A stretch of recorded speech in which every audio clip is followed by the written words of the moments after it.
Hey everyone, James Baek here, and welcome back to another episode of the Battle Spot Devil's Climb. Today's team is Kangaskhan, Volcarona, Thunders, Incarnate, Landorus-Therian, Milotic, and Aegislash. Sorry about the half episode yesterday.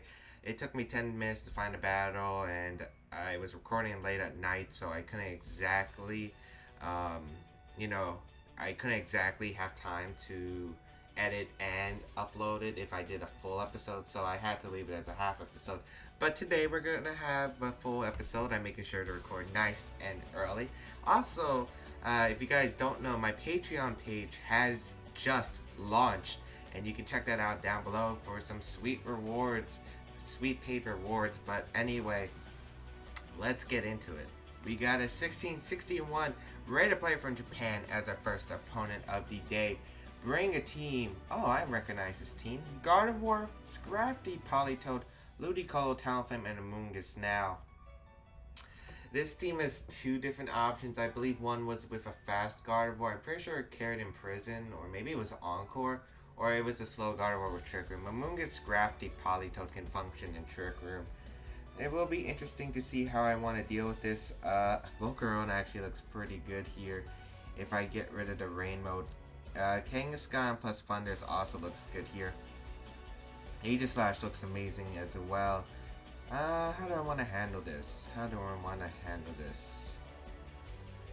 I think I'll lead Milotic and Volcarona in case he wants to lead like the Gardevoir Scrappy to lead and have the rain mode in the back.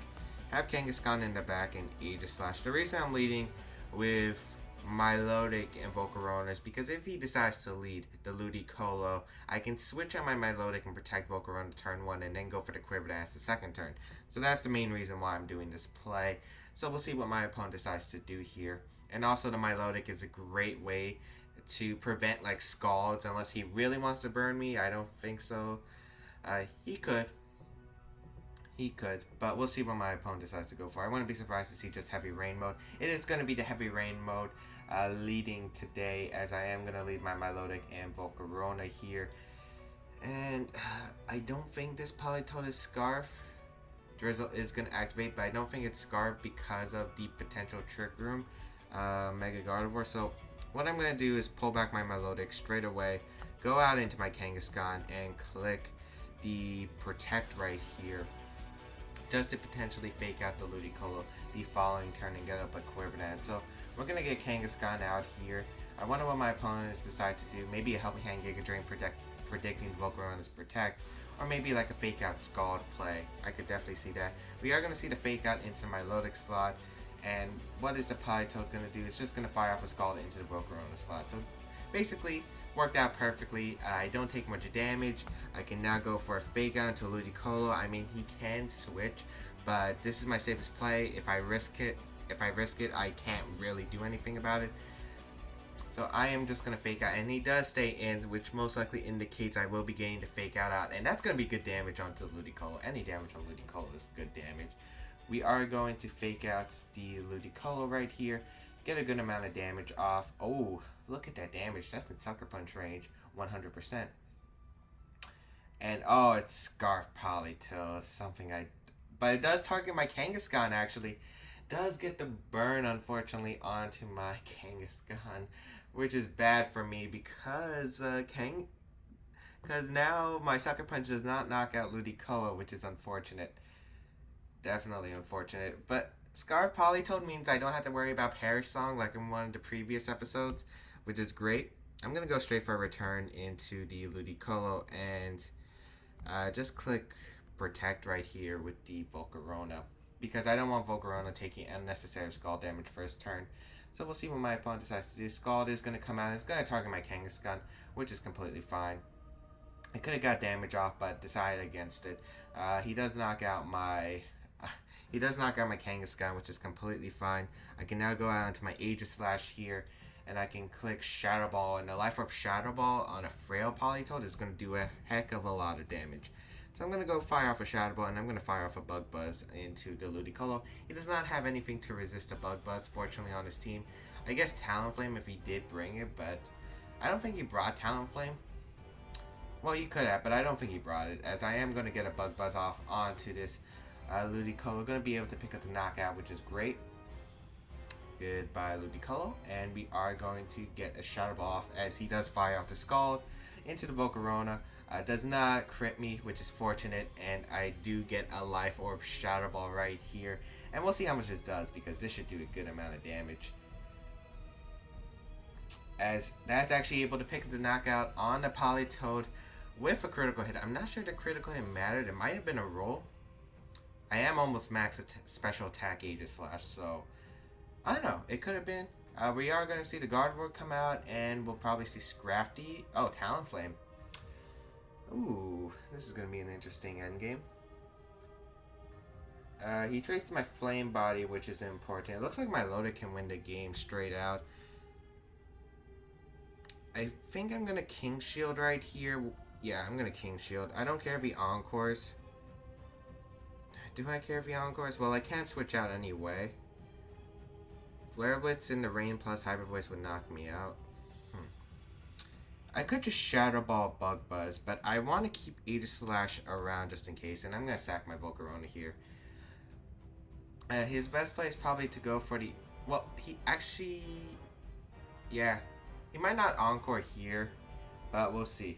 I am going to King Shield here. He might have Taunt on Talonflame, which would make sense as well. But, I don't know. I'm just going to go safe. Go for a safe play, unless he has Encore. And he doesn't Brave Bird, which means he probably Flare Blitz, I guess. And we do get the Bug Buzz onto the Gardevoir, which might put it in Scald range. But he sets up a Swords Dance. Oh, Lord. And the Hyper Voice is going to come out. That Talonflame is fire right now. It's actually not able to knock out my Volcarona. Huh.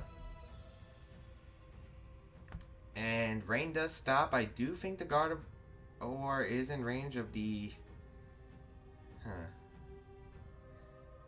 I mean, I'm going to fire off a Shadow Ball into the Talonflame and go for the Heat Wave. I'm expecting Gardevoir to protect here. Yep, Gardevoir does protect here, which does make sense. But I am going to get the residual damage onto the Talonflame. Which I don't, unfortunately, because... of course I miss. Okay, so Aegislash is going to get knocked out. That Heat Wave miss sucks, especially if it's Life Orb Talonflame like I'm expecting it to be. Yeah, because he would have taken so much recoil. I'm going to go into my Milotic, and I have to click Scald into the Talonflame, and... Yeah, I have to click Scald into Talonflame. I have to Heat Wave Scald, because I'm not risking anything. Brave Bird's going to come out. I wouldn't be surprised to see a target Volcarona, but probably the Milotic. Yeah, pretty safe. As he is able to knock out my Milotic, and now it comes down to does Heat Wave hit number one, and does it knock out Volcarona? And see that Heat Wave would have put it in range. Heat Wave does connect. Let's see if it's able to knock out Gardevoir at +1. It is able to knock out the Gardevoir, and that is going to be a good game. So that could have been very scary if the Heat Wave didn't knock out the Gardevoir. Because, yeah, that would have just lost me the game.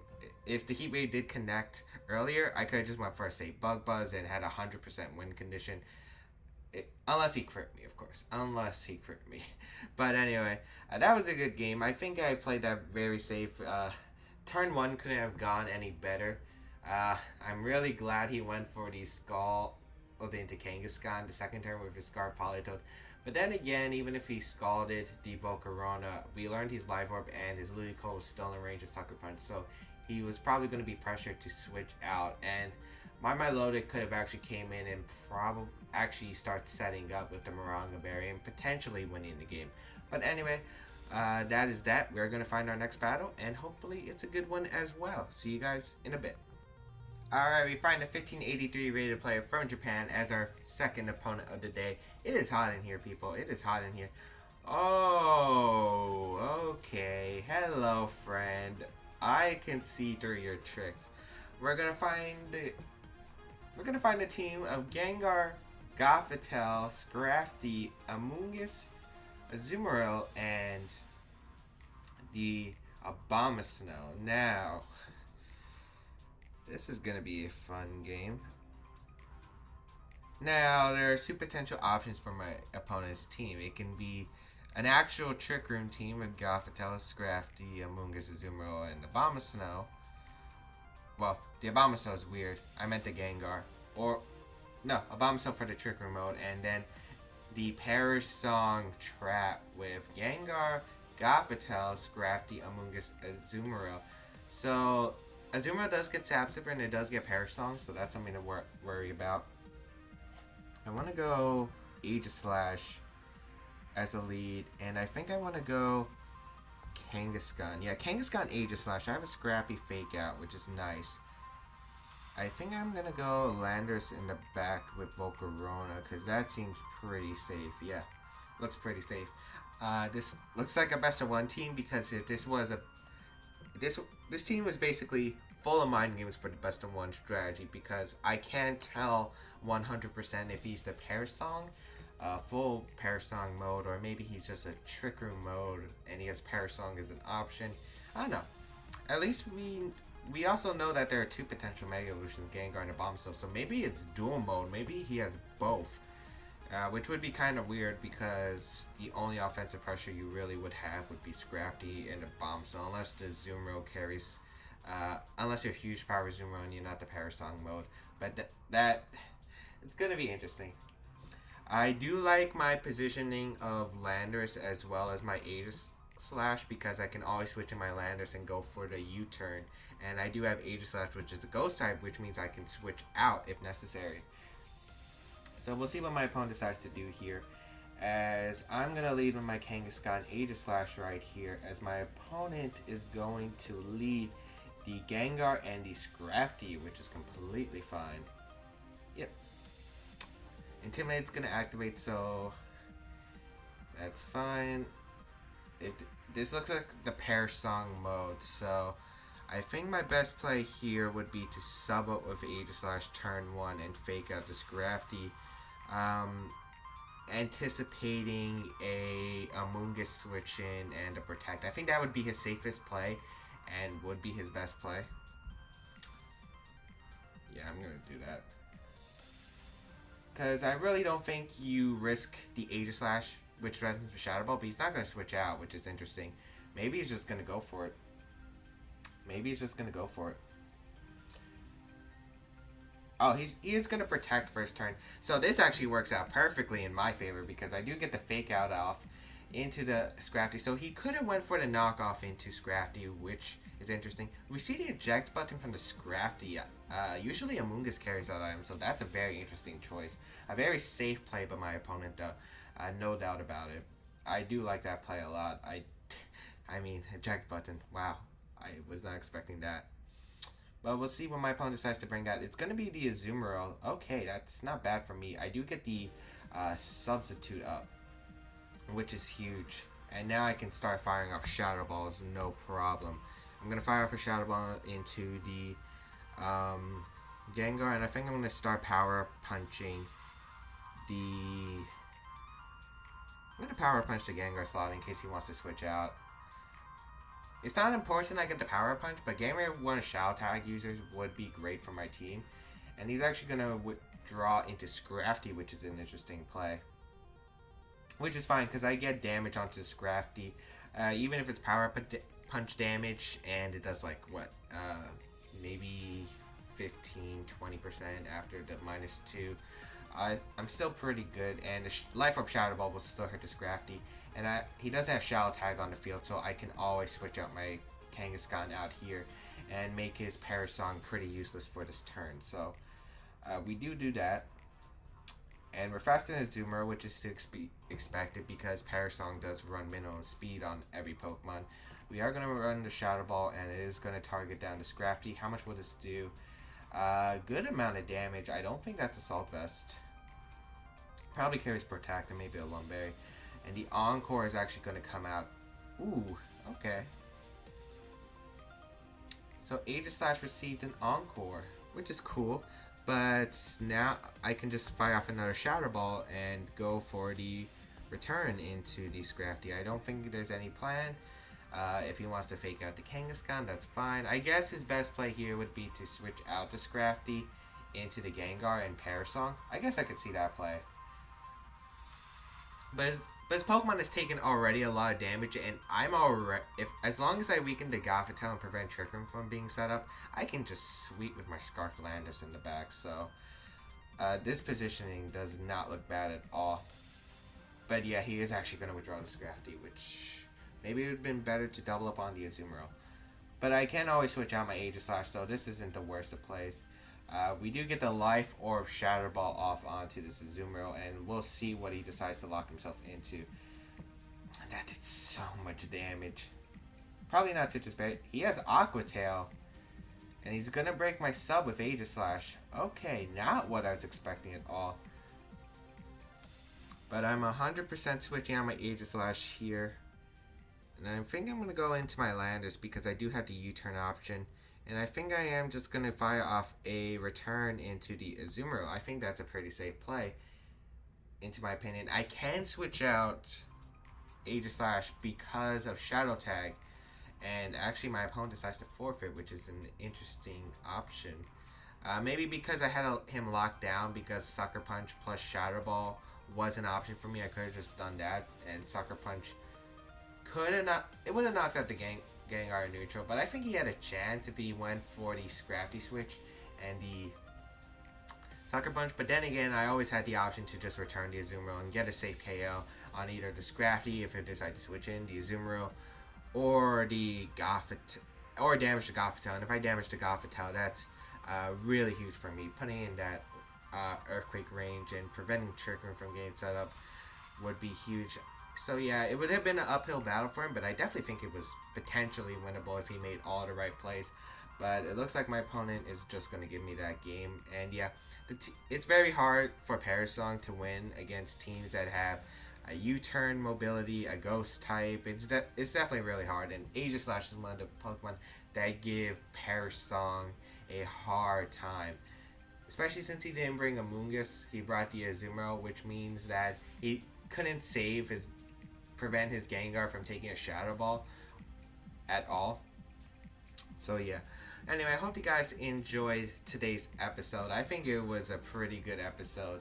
And yeah, you guys can check out my social medias down below. And a lot more VGC content coming out soon. Actually, there's a premiere challenge coming up in my area. The first one of the month. I'm hoping to attend, but you know, could be busy.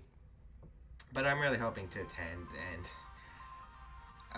just start getting the championship points for the 2017 season, and also to defend my title in New York, if you guys don't know, because I did win the Invitational and claim one of the titles of New York's top players or something like that, which I don't think I think I'm decent, but I definitely don't think I'm top yet. Top level stuff. But anyway, hope you guys enjoyed today's episode, and I'll see you guys in another video.